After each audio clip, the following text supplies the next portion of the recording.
My name's Dave Bruntz. I live at Friend, Nebraska. I'm a corn board member, Nebraska Corn Board. We're here at our farm today. We raise irrigated corn, irrigated soybeans, and then we have some dryland corn and beans, and we also feed cattle. My brother and his son that is in the operation with us, they run a cow herd, run 100 head of cows on pastures around here. But grass in this area is kind of hard to come by because it's intense agriculture. We started planting about April 25th. The first part of April we had about 5 to 6 inches of rain that came in about 3 different rains, so we had good subsoil moisture. And when the ground dried off enough to start planting, we got a good start. We completed planting about May 7th. Planting conditions were good in this area. We started a little later than normal. I guess we tend to try to get things in early. If the conditions are good, the earliest we've started is the 6th of April. But usually between the 10th and the 15th of April is when we start planting corn. And we also plant soybeans at the same time. I run the corn planter most of the time, and my brother was planting beans at the same time. So we got our crops in a short time.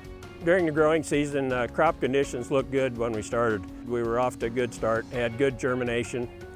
But about the 28th of June was the last good rain we had. It was probably 2.5 inches, and we went about 2 months without any measurable rainfall, which really stressed our dryland crops.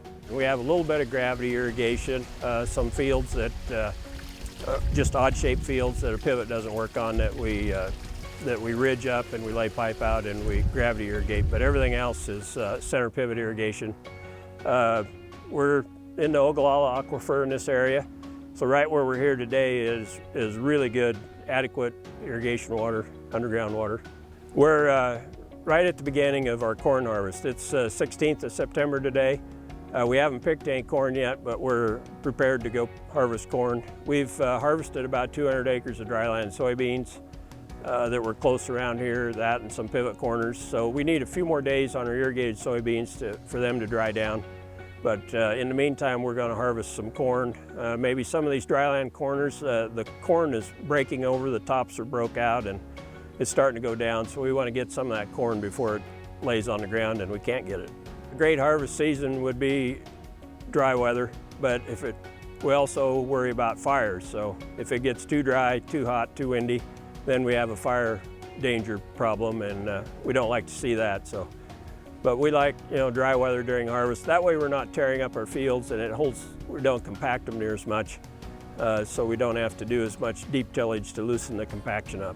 Hopefully done by 1st November, late October, first part of November, but usually we're done by the last week of October is when our harvest is complete.